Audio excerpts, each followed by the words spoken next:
This week, we are covering how to craft your messaging for the right audience for your food and drink business. And we'll recap on a couple of the points from last time and kind of go through the details of each different platform.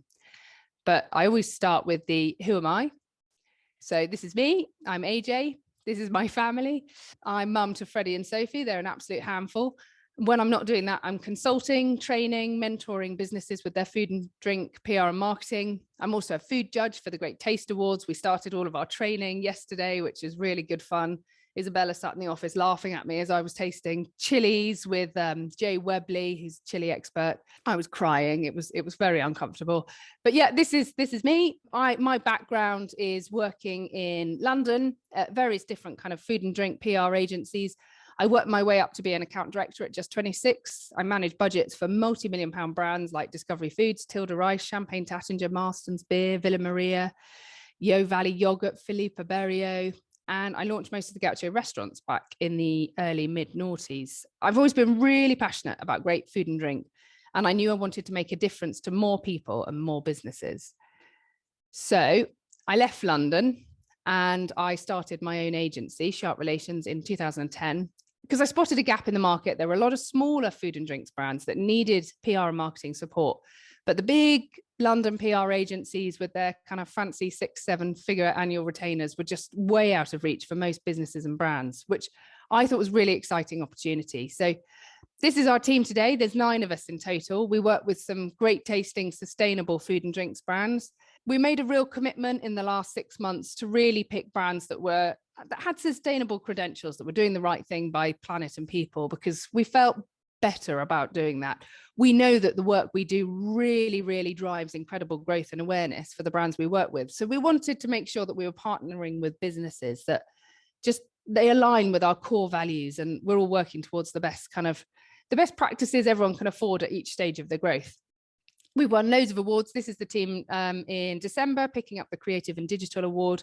And we also got Small Business Award at the same event. And there's a few other entrepreneur awards and things that we've picked up over the years. I want to talk a bit about motivation before we go into messaging, because the two are very intrinsically linked. At the start of every year, we've talked about this before, haven't we? People make resolutions. Typical ones might be to give up alcohol or to eat more healthily, might be to get fit. It's like the new year brings about a new you. But usually, by about now, early February, it's a distant memory. Everyone has already returned to their kind of old habit. And that's because motivation, although it's great, it's very important, it's your starter motor, it's not enough on its own. We can all be motivated to do things, motivated to run a marathon, motivated to learn a new language. But the only way you make the dream a reality is with a really concise plan of action. For example, if we take the example of running a marathon, if you want that to come true, you have to put into place a plan of action, a positive, repeatable, measurable plan, training plan. The motivation is the signing up for the marathon. It might be the buying the new trainers. That bit's easy. You get loads of kudos for it, granted. Well done, you've signed up for a marathon, it's really marvelous, well done you. But actually, for anyone who's actually done it, I haven't, by the way, for anyone who's actually done it, just signing up for the marathon isn't going to make it happen. It's not going to be the thing that makes the dream into reality. That's just the motivation to get it started. Now the dream is set. You're going to have to graft. It's the part no one sees, and it's the part that actually makes it happen. It's you putting in your miles, watching what you eat, watching what you drink, having early nights, giving up that party, the determination to run, even in the rain, in the sleet, in the snow, putting on your battered, muddy trainers day after day, week after week, month after month, having a measurable target, hitting the target, quietly congratulating yourself, and immediately stepping back up onto the pace, stepping up your pace or stepping up your distance to hit your next target. Everyone just sees the picture on social media of the completion, of you red-faced, holding your medal, smiling. Great, good for them. They have no idea of what you personally had to put in to get to that point, the pain, the strains, the cuts, the bruises, how it felt every time you had to get up at 6 o'clock in the morning in the dark and run again. Every time you made yourself give more when you didn't feel you had any more to give. how it feels every time you give up something comfortable or something fun, because you know that making your dream come true comes at a cost, and you have to pay a price to make your dream come true. And it's exactly the same with marketing and building a brand.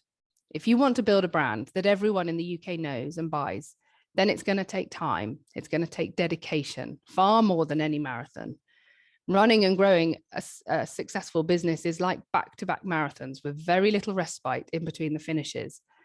But it is important to pause at every win along the way, every finish, take a moment, enjoy it, be pleased, praise yourself, praise your team. Heads up, eyes on the next goal. So, successful marketing. The businesses and brands which I've seen really succeed, the ones which grow hard and fast every year, have one main thing in common. They have a very strong focus on marketing. They make marketing a routine. It's a positive, repeatable habit. It's accountable for itself. It's measured at every stage. They execute their marketing plan continuously throughout the year. The businesses which I see struggling, even ones that fail, neglect their marketing altogether or engage in random acts of PR and marketing without any sort of plan or structure. Once or twice a quarter, they attempt a single random tactic and then give up when they don't see success. It's not a marketing plan, it's a mess. Some mistakenly believe that having a great product or service is enough to get them noticed. But once people try our new product, they'll realize it tastes better than any other out there. This might well be true. However, the businesses that fail don't fail because their products or services were bad. For the most part, they failed because the people running them didn't pay enough attention to the marketing. And my favorite phrase, no one knows how good your products or services are until after the sale has occurred. Before they buy, they can only know how good your marketing is. Put simply, the businesses with the best marketing team will win every time. Don't continue to do what you've always done if it isn't working. And my other favorite phrase, knowing and not doing is the same as not knowing. This is something that I often talk about on these sessions about better never stops, about it comes back to the kind of the marathon analogy of every single time you have a success, there's then a new target, a new goal. Every marketing manager on this call will know that feeling of we hit target this year and the board going, oh yeah, great. Yeah, so we need to do like 10% better next year. We've all done it. We've all been there. We all know that feeling. Better does never stop. Better is a moving word. I put this in here. If you want to work with us, somebody said last week, how much does it cost? And I thought, actually, that is maybe helpful. So on the right-hand side is our main communication services. You might call them Done For You. This is where our award-winning communications team can take anything off your hands and free up your time. We can put together brand awareness plans through PR, social media, influencer outreach, brand ambassador programs, emails, newsletters, LinkedIn lead gen. We can help. Plans start from about $9.50 a month. Whereas secondly, we do also offer a Done With You plan, which is quite a new offering for us. It's just $3.99 a month, and it's a 12-month commitment to your PR and marketing. It's much more holistic. The most successful PR marketing, as we know, is a positive, repeatable habit, which integrates all elements of your marketing mix. So when you're a small brand with big ambitions, you might not have the budget to employ an agency to help specifically with your communications or your PR or your paid traffic or your emails. The list can go on. So instead, we help you to identify 2 or 3 of those areas that you really need to be doing. And we support you, we train you, we help you to learn how to do it all for yourself. And there's kind of fortnightly calls that you can jump on, ask us questions. We have an email. You can send through any questions. Is this a good quote from this website company? Is it a bad quote? What should I ask for? Things like that. We're just here behind the scenes supporting you. So your PR and marketing plan. Over the past 5 weeks, we've covered the bones of how to execute the perfect PR and marketing plan. We covered objectives, didn't we, in the first ever workshop? This was a deep dive into goal setting, why it's the most important part of any PR and marketing plan to understand where you want to end up, what's the desired outcome, and what are you prepared to pay to get there. Marketing isn't free. It's either going to cost you your time or your money, and you have to decide which price sits better with you at every stage of your growth. Inputs. This was a massive session. I think we split it into 2 in the end. We had a really close look at the different demographics, how they interact with media outlets like websites, events, social media, PR. We talked about activities. all the different possible activities across all those different media platforms, what you can do, activations. And last week, we covered measuring the effectiveness of your PR and marketing campaign, the results, why it's absolutely critical to measure the outputs and outcomes, outtakes, ultimately the impact the marketing has had on your business. Now, it's time to deep dive into the messaging. This was the most requested session after measurement, so here we are. Why is your messaging important? We covered a few slides back, having a great product or service is not enough. No one knows how good your products or services are until after the sale has occurred. But what is messaging? I found this definition last night from a company called Hinge, and I thought it defined messaging really nicely. It said, messaging provides the words that help customers and prospects understand a firm's value, why it's useful, and values, what it believes in. It articulates the brand's promise and stimulates desire for a firm's services. So let's break that down a little more. Describing your value. So this might be your USPs. It's whatever sets you apart from your competition. What is it that you do very well? And why do your customers connect with you over others? Share your values. What are your values as a business? You might adapt this from your brand mission or purpose. Often, for example, some of the plant-based brands we work with enjoy leading with an ethical or an environmental message, something like, this product launch has brought us one step closer to our mission to remove animal products from the food chain. For example, there's a promise there, there's a value there, there's a USP there. Making your brand promise, what is it you will always do or offer? What is it that is it always going to be you're going to always use the best quality ingredients, always use ethically sourced cocoa? Are you passionate about the flavor? What is it? What's your promise? And stimulate desire. Maybe it's the hardest part. This is where you link your messaging back to something that will resonate with the person you're talking to. So you're stimulating a desire in that person. Usually it's an emotional hook, something that your target market really cares about. Or it could be linked to a motivation. Remember, motivations are the brother of dreams and not much more. Or finally, it might be a need or requirement that chimes with your target market, perhaps solving something which causes them pain or discomfort. Messaging. So if we start to work through the elements, what should actually be in your messaging, you've always got to remember your target audience. We did a huge deep dive into target audience. I think it was the second or third workshop we did about all the different demographics, from the baby boomers to millennials to Gen Z, really kind of deep diving into these different characteristics. You've got to identify your key messages. You've got to work out what is your core message, and then how these messages should translate into different media, comms, and channels. So this is what we're going to work through over the next few slides. So remembering your target audience. Who is your target audience? As I said, we did a very deep dive into who the target audience is. And I think there's a real element of looking at the difference between talking to trade and talking to consumers, but always remembering that your trade customers are also consumers and will assimilate, understand the information you're giving them better in different formats on different platforms. Do you remember we talked about the Gen X and baby boomers being very motivated by quality and well-built and feelings around somebody having taken the trouble to do something.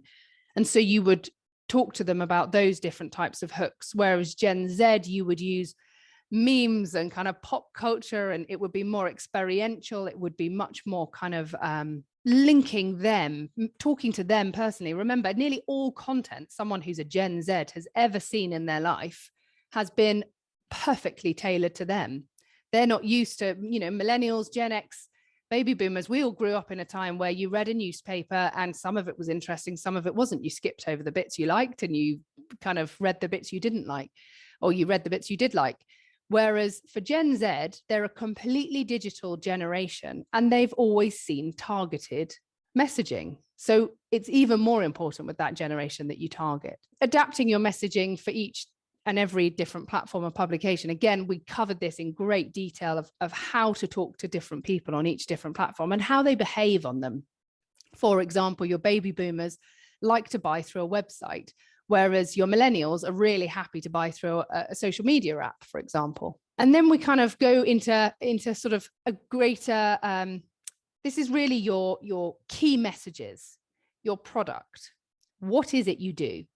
So I would really talk about writing down these 7 things when you're kind of going through your messaging, you're really deep diving. These 7 things: your product. What is it you do? What is your business? What is its purpose? Your audience. Who do you do it for? You need to call them out, and you need to weave them into your copy so that they know that this is for them. Your offer. How do they purchase? How do they find you? Where are you available? Do we buy through a website? Is it a shop? If it's a shop, make sure you give a location. Yeah, how do we purchase? I mean, there comes a point when you're a massive brand where you don't need to worry about putting how you purchase. You know, Coca-Cola doesn't tell us how to purchase. But certainly when you're smaller, you need to talk about that. The value. Why are you better than anyone else? What is it you do? What are your unique selling points? Your values. What do you stand for? What's important to you? Your brand promise. What can you be relied upon to do consistently? And stimulate desire. This is, again, your hooks, your motivations, your pain points. And then we can move on to kind of core messaging. So as your brand grows and it increases in availability, you can afford to worry less about communicating where to buy your product, the Coca-Cola example, and focus more on the value or the values, like Tony's Chocolonely, which has a core message which is all about equality and fairness, as evidenced in their controversial advent calendar, which had, you know, was it day 9, chocolate missing? And their continual kind of commitment to this mission that they have to make the world a better place, a more ethical place, a fairer place. You know, their messaging here, they haven't really even talked about their chocolate. They've put 100% slave-free, the norm in chocolate. I mean, things like that. It creates, in the kind of demographic they are wanting to appeal to, it creates a very strong emotional hook. People will be prepared to pay more for Tony's Chocolonely because they think it's a good business that stands by ethical considerations, that cares about people. They'd be prepared to pay more for that. How does messaging translate for different types of media? I mean, I've started with press releases because this is our core, but we did this in deep depth, I think, a couple of weeks ago. So I'm not going to go into too much depth, but just to skim over.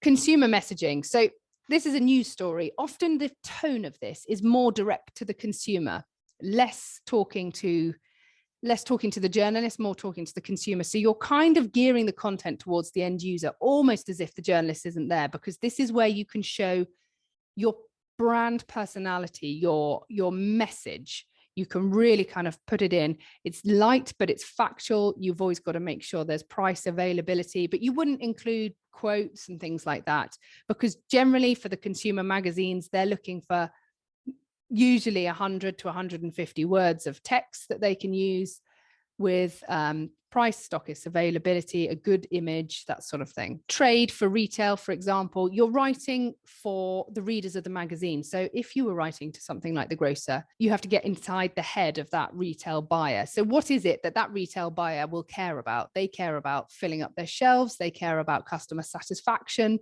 They care about SKUs. They talk about gondola ends. They talk about SKUs. They talk about POS. They talk about sampling.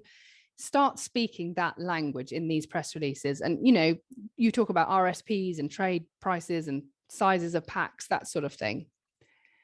Whereas if you were writing a trade press release for food service, you're writing again for the readers of the magazine. So it might be something like the caterer, for example. You're then trying to get inside the head of a catering manager, a hospitality manager, maybe a food and beverage buyer for a large hotel chain, that sort of thing. Now, what do they care about? They care about space often. They don't always have a huge amount of space in their kitchen. So they would care about, is it ambient? How long can it be last for? How long can it be stored? What size is the pack for putting in the fridge? How can that pack be used? Can it be frozen? You know, what are the implications of freezing it and storing it and using it part by part, especially if it's a large pack? Does it all have to be used at once? There are lots of different elements, but again, it will come down to pack size, storage, how you keep it, and its versatility, and how it will impact ultimately their menu for their customers. National newspapers, I would say, largely don't ever send a press release to a national newspaper journalist, because they don't really read press releases. They want completely exclusive, original stories. So if I'm pitching to a national newspaper journalist, I might have a press release, but it wouldn't be one that hasn't been shared. Either it hasn't been shared with anyone at all, or what I'm doing is bringing together a collection of facts about a brand with a clear spokesperson. You know, often they will want to see if you've made kind of claims about your business and your growth, claims about your profits and your revenue. They will want to see evidence of that. They'll want to see your accounts, at least your abridged accounts, to prove that.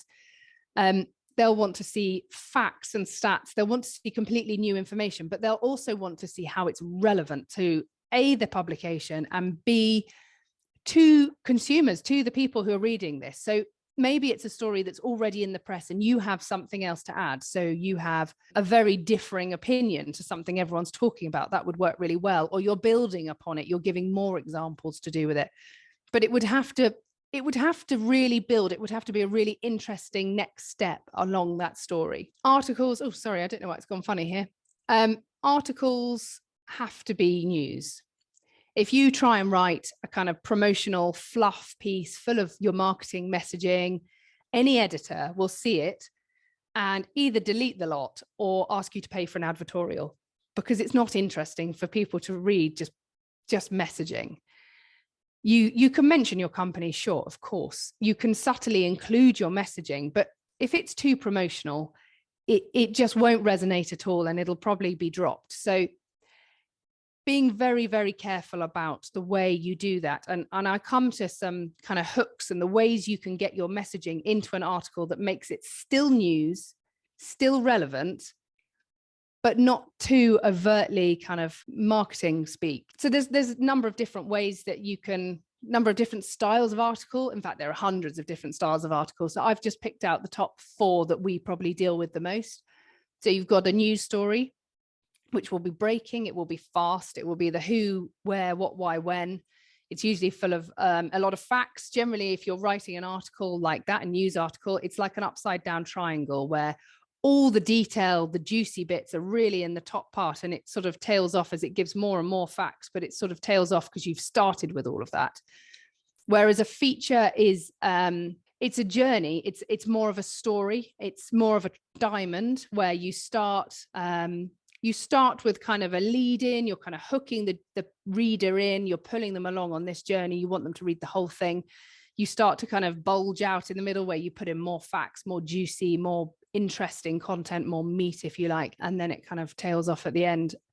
An opinion piece, this might be, I mean, there's so many different ways to write opinion pieces, but for the trade, for the industry press, a lot, the opinion pieces are very key. And it might be raising several issues. You might have comments from various different people giving their opinions. You've got to have for and against. This is, if anyone did essay writing at university, this is very much that kind of format of making sure you have given a very balanced representation of something that is going on, for, you're against. And then at the end, you would conclude a summary of your findings, of what you've discovered as you've worked through all of this. A news in brief, this is short, it's about 30 words, no opinions, usually just facts. So advertorials, I mentioned them under articles. An advertorial is really interesting. It's paid for. It looks like an article in a magazine, or it's supposed to. Sorry, yeah, it looks like an article. So it looks like editorial, but it's paid for. So you can be promotional. Although the editor will want you to be moderately subtle, you have paid for the right to put in the messaging you want to put in. So whilst being moderately subtle, get that messaging in there. You will need to copy the house style when you're writing it. So do go and pick up a copy of the publication, read the way they write their articles and emulate that style, that tone of voice. Get all your key messages into the piece. Why wouldn't you? I think there's something there on the way in which you write for different people. I honestly, when we're doing this and we're sitting down and we're writing copy for different outlets and things like that, we try and imagine, often we have a client or someone we know who is exactly the person we're writing for. And we imagine that person in our head when we're writing the content. So for you guys, if you are writing, say a trade press release because you're talking about retail, imagine your customers, whether they're fine food shop owners, whether they're who they are, wholesalers. Imagine you're writing it for them. What is it they're talking about? What language are they using? And make sure that you're using that language. You're kind of really embracing the way in which they talk about stock coming in, stock going out, how they talk about that. Blogs. So blogs, the rules are few and far between, really. The tone can be really informal. You imagine again that you're talking to your target customer. So you will know on your website who your target customers are. And if that's trade, make sure you're talking in that kind of trade speak. Make sure you're talking about the things that they would be interested in. Whereas if it's consumers, again, make sure that it's appropriate for the kind of people. Maybe you're sharing recipes. Really think about who that person is that you want coming onto your website, engaging with your content, and make sure your blogs are very much targeted to that. Considering the primary purpose of your blog, what is it? Why are you doing a blog? Are you just doing it? Someone said you should do it. There should be a reason why you're doing your blog. Is it SEO? Is it authority? Is it because you want to share expertise? Is it because actually you want something to drop into your social media because you're struggling for content and that seems like an easy way to do it?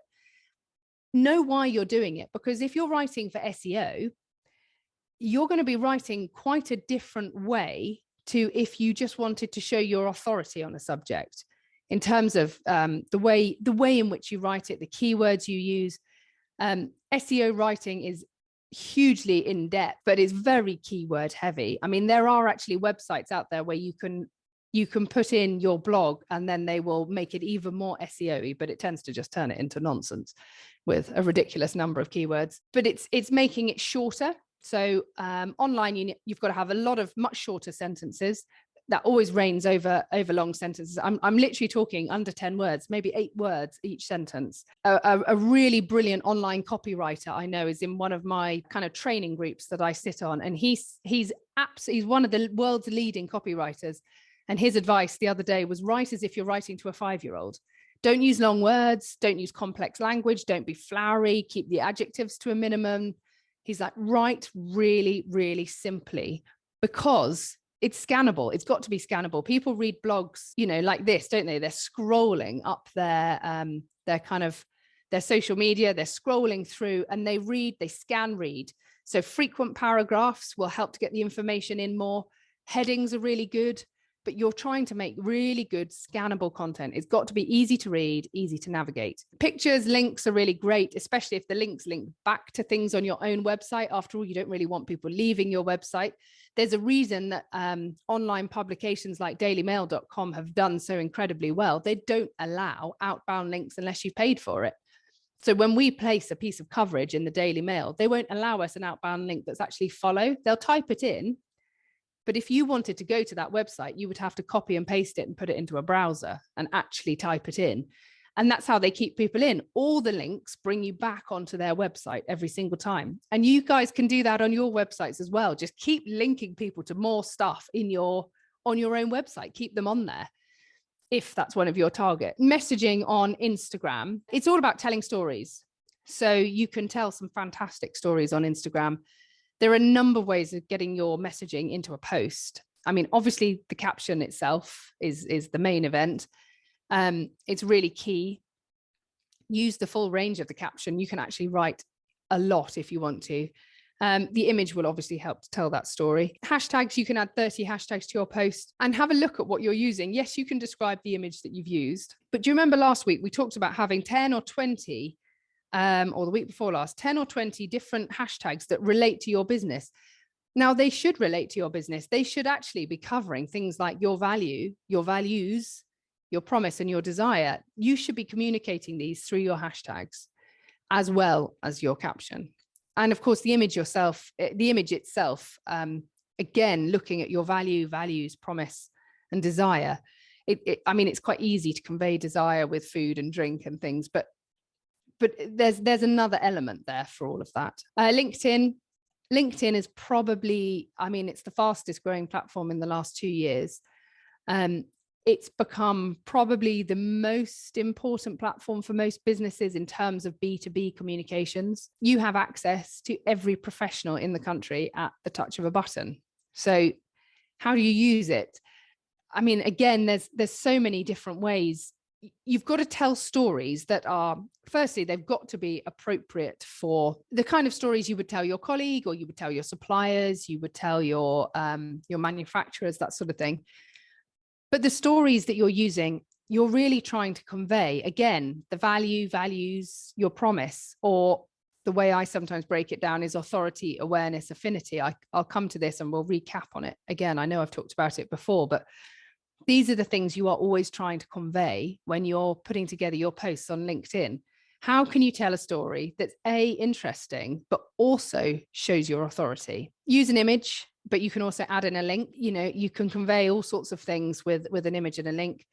You can use a few hashtags on LinkedIn. The thing about putting hashtags on your posts on LinkedIn is that they will then start to appear at the top of your profile saying, AJ talks about PR and marketing and food and drink sort of thing. So actually putting those hashtags on your posts all the time tells LinkedIn what you're talking about, and it will then tailor the content appropriately. The content itself is obviously really key. Using, you can write a very long piece as a post. You can also on LinkedIn actually publish an article and use it, have an actual standalone article, which then promotes it elsewhere around the site, which can be very useful. But I think if you're doing a post, keep it to kind of 200 to 300 words or under. And emojis, I know not everyone loves an emoji, but emojis really help to make that content more scannable. So the social media formula, affinity, authority, awareness, I know I bang on about this all the time, but it's really important when you're creating content that you are making sure that for social media, that you are making sure you're ticking these boxes at least every, for each post. It should either be an affinity post, which is making followers feel like they have a real relationship with you. They share your values. You're talking about things that relate to your team. You're talking about things that make people feel like they know your business better than they did before. And it's why they like you. It's why they want to work with you. Your authority, on the other hand, a post about your authority, this would really show your expertise. It might be a video of something being made. It could be you walking through orchards, talking about bud break on the trees because you're a farmer. It could be all sorts of different things. If you're a wine writer, it could be you visiting a vineyard. It could be you writing an article for a magazine. It could be any number of different things that shows it could even be like a flashback to when you got your qualification in whatever it may be relating to your expertise. And awareness, making sure everyone is aware of your company, of your brand. What is it you offer? What makes you unique? But really it's your salesy stuff, isn't it? We've got a new proposition, we're launching a new workshop, we've got a new offer, those kind of things. And it's okay to post the same thing on Facebook as Instagram, even on LinkedIn. In fact, I really recommend that you repurpose, and that's something I'm going to come to in a bit, is how to repurpose this content. So you're not reinventing the wheel every single time. It's what we do when we're working here in the office. It just makes it so much quicker, even though it's that whole go a little bit slower to go faster later. Don't forget to interact as well on social media. The whole appeal is that it's bringing people into your brand. It's bringing people closer. So make time to reply to messages and comments and share relevant content. Customers often tag you in posts or stories or reels. It's ready-made content. You can then repurpose that and reuse it. So I just did a quick recap on the Facebook and social media stuff because of a comment I had last week about wanting to talk about it more. So Facebook is great for promoting web links to your website, events, tickets. It's really good for local knowledge, for recommendations. It's used widely, but probably most used platform of the older generations. You need to create really shareable content, beautiful posts for Facebook with a clear call to action, i.e. click here. Don't forget to use portrait photos on Facebook, because it actually gives you more real estate on the feed. Don't use hashtag. Do include links to your website and places you want people to go. Do use more space to explain your concept. Do repost things. This is one of the biggest things that people don't do, is they, on Facebook, your post will only really be seen for about 3 hours. So it's only going to be seen by about 15% of your following. So definitely repost it later. Nobody goes onto your Facebook and scrolls for miles through your content. So once you've gone 10 posts down, you can definitely start reusing that content. Post it at a different time of day, post it on a different day. But that content can then be seen completely afresh by a completely new section of your Facebook audience. Instagram, images are obviously key. It's all about images. I don't want to see writing on images unless it's absolutely critical, and only do it once in a while. Facebook literally will look at, Instagram, well, it is Facebook, isn't it? But Instagram will read your image, see that there's words on it, and it will show it to fewer people. So you don't need to put writing on it. It's all about pictures. And anyone that clicks on it anyway, if you've got your logo set as your profile picture, they're already seeing your logo. So you don't need to even add your logo on. If you are going to add your logo on, the best thing to do is to use product, because then it is a picture of something. And the fact that there's a logo on it, it's just more subtle, and the algorithm won't sort of punish it as much. Words on posts, yeah, never more than 2 or 3. Links, you can't use links on Instagram, but you can put them in Linktree in your bio. And I really recommend that, especially if you have 2 or 3 different websites that you're wanting to promote, or you've got different things coming up. Make sure you put it on there. Stories are brilliant. Use stories as much as you can. Share every time you do a feed post, just share it to your stories. There's no harm in it. You could do it every 24 hours if you want to. You could share the same thing, but just make sure you've always got a story running, not least because when people log on, then suddenly they're the logos that they see along the top. And if you are regularly sharing stories, then your face, your logo, your brand's logo is there the whole time. Use stories to show what you're up to today, show behind the scenes. The more you use them, the better your visibility is. So just anyone that mentions you, share it. Your best post of the day, share it. Always use a location on your Instagram posts. It massively increases the SEO of the post and helps people find you. Highlights along the top. Make sure your highlights are like your permanent stories. I don't think you can add to a highlight unless it's already been a story, and then you can kind of save it into highlights. Highlights are really useful for your key messages. So this is where you could literally put your values, your brand promise, and your, how to buy, your desire. You could do that, or it could be recipes, it could be stockists, it could be anything, whatever would be really appropriate for the kind of people that you are trying to attract onto your Instagram page. But make sure you are using it, because otherwise it's a completely missed messaging opportunity. Messaging tricks, the holy grail of messaging. It's the trick to nailing a really good press release or article or blog is to talk about an event or an occurrence which allows you to demonstrate your value or values without such blatant marketing messaging. So an example I was thinking of last night might be a local tree farm wanting to show commitment to the community in the future. And maybe that's part of their mission, their vision, their values. So they invite children from a local primary school over for an educational day at the farm, and they send everyone home with a sapling to plant at home. And you could follow this story for weeks, for months, for years afterwards via your blogs, via your social media and follow-up articles. And it just gives you an excuse, because it's the kind of thing where everyone goes, oh, that's nice. That's a nice story. But why? Why are they doing that? And as they start to dive into the story, it naturally means that you are going to pull out these key messages of, the head grower or the CEO or whoever saying, well, to me, it's all about the future, and children are the future, and trees are the future. And you're suddenly linking these two things together beautifully. And it's a story, not just marketing messaging. Or I came up with another one, like a house. Yeah, it made me laugh when I wrote it. A house building company who wants to show a genuine commitment to ethical and affordable housing.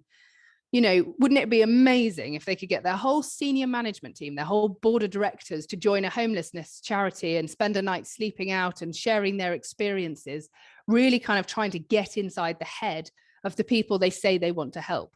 I think something like that would be incredible messaging, incredible story. And then repurposing. So this is, if there's only one thing you take away from this whole webinar, workshop, whatever it is today, take away repurposing, because this is all about working smarter, not harder.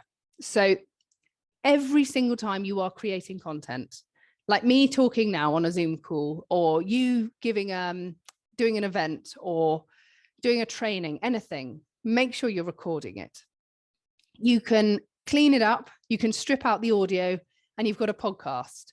You can snip it up into 1-minute videos and use it on social media for promoting. You can add it to your website. You might want like a 5-minute one on your website. You can use the audio over images, you know, a selection, a slideshow of different images to create other video-based content that can be used on different things. You could use it in Clubhouse. There are so many different applications, but if you've bothered to create the content and you've taken time to research it and get it right, make sure you're using it as much as you can, because this is, you know, you don't want to have to then recreate different things for all these different elements. And likewise with a press release is probably one of the harder forms of messaging and writing to do. And obviously I have to start with, you're going to need a delay between writing a press release and sharing it with journalists and then sharing the same news all over your website. You know, a press release should be issued well in advance of the event, and it should be new news. So if once it's on your website, once it's on your social media, you've lost the element of the news. It's already in the public domain. So journalists are not really going to cover that story. It's not news. So make sure you have a really good delay between those two things. Several months later, you can absolutely use your press release as a basis for writing an article for a different publication. You can turn it into a blog. You can turn it into a newsletter. You can turn it into a LinkedIn post. You know, there are several different social media posts. And if you do it at the time that you've written the actual original press release, it's all fresh in your mind. You know exactly how to phrase it. And for us, you know, we're doing this for a lot of different brands and different businesses. You want to get all of that done in one go and package it up and save it and have it ready to go 2 or 3 months later when we're then able to talk about what we've known about for a long time. Once we had kind of really nailed a process for repurposing our content, we've saved, I think, hours and hours. And quick mindset thing. I just wanted to talk about kind of marketing mindset pitfalls and how to avoid them. The first one's paralysis by analysis. There's an expression, I don't know whose it was, so I'm borrowing it, but it's 80% out the door is better than 100% in the drawer. It's how often people talk about doing something. They get so close to it, but they don't actually do it. Even if it's not perfect, there comes a point you have to just press on. So many brands I've encountered over the years say, oh yes, well, I won't approach that buyer or that outlet until X, Y, and Z is done. Or, you know, there's usually a very complex set of conditions that have been self-imposed on why something isn't happening. Sometimes that's correct. You know, don't launch a product without a website. Don't launch without a product. You know, there are definitely some things that must be in place before you launch, but sometimes there's a mindset issue underpinning this behavior rather than a necessity of waiting for everything to be done and perfect. You know, there are a lot of brands out there that pitch with a prototype on the table, who haven't even started production and they're already talking to Sainsbury's and Tesco. It can take a very long time, even after the initial outreach, even after, you know, a big grocer has actually said, yeah, you know, we're prepared to take on your product. It can actually take a very long time until it's realized and you see it on the shelves. So, and most first pitches are probably ghosted, they're probably overlooked. So my advice is don't delay, just start doing this stuff, start getting it out the door, because worst case scenario, you're just making connections with people and setting things up further down the line. Make time to invest in yourself. You guys all are, because you're all on here learning about something else. What you don't know will hurt you. That's probably the biggest thing I've ever learned in business. What you don't know will hurt you. You've got to keep curious. You've got to keep growing. You've got to keep learning. You're not a fixed state. Your brain is not fixed. Everything can change. And there's a lot about ourselves that we say is how we are. This is how I am. I've always been like this. It doesn't have to be. You can change it. You know, if you were a disorganized person, you can be more organized. You can change all these things. We're a fixed, movable entity, not delegating. As business owners, you are sort of you're the everything person, aren't you? You're head of operations, you're head of accounts, you're head of event planning, you're the marketing manager, you're everything. But don't try and do everything yourself. As you grow, as you get more budget, hire specialists, hire people who can get the job done in half the time and leave you to focus on what you're brilliant at. One of the things I get my mentoring clients to do is to take a piece of paper and draw a line down the middle. And you have to write on the left-hand side, everything only you can do, only you with your expertise can do. And on the right, all the other stuff. And it's extraordinary. There's usually 3 things on the only you can do, and there's usually 20 on the other side. That stuff should be outsourced as soon as it can be. That's if you want to grow. Don't fire yourself. Don't reject yourself before the buyer or the customer's had a chance to even see your product, to even decide. You don't know what they're looking for. You don't know what targets they have to meet to work with smaller businesses, more eco-friendly businesses, local businesses. Don't just assume, oh, they won't be interested in us, we're tiny. Be bold, be confident, ask the question. And a weird one, time is not money for an entrepreneur or business owner. We don't work on an hourly rate or a day rate. We work in the value we've offered. So only the products or services which offer the best value will win. And it won't necessarily relate to your time. If any of this has caused even more questions in your head, do phone me, do talk to me. Isabella's got a link I think she can drop in the chat to book a call with me. Honestly, genuine offer, no obligation. I'm always happy to have an informal chat with anyone and talk about how you're going to make the best results for your business. I love helping people. We can support with all elements of your communications. So just phone up and have a chat, and maybe it's right for you, maybe it isn't. Honestly, really relaxed about that. So just phone. This is just a summary of our 2 packages, just in case it's helpful or useful. There's Done For You, which starts from $950. That's your, you know, once you've given us all the information we need, you can kind of lay back and chill out. And the Done With You plan is much more kind of involved for you. There's fortnightly phone call. We share with you all the kind of award entry deadlines so that you can kind of ascertain whether it's right for your brand to be involved. We can share with you certainly all the trade events and as many of the consumer ones as we can get to.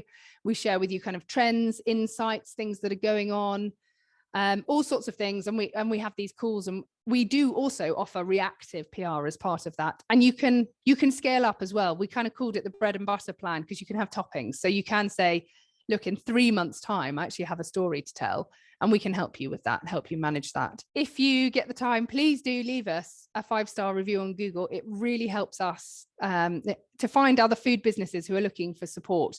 And our best clients always come to us through referrals. So do please offer up, chats with anyone who we might be able to help. As I say, I'm really happy to talk to people.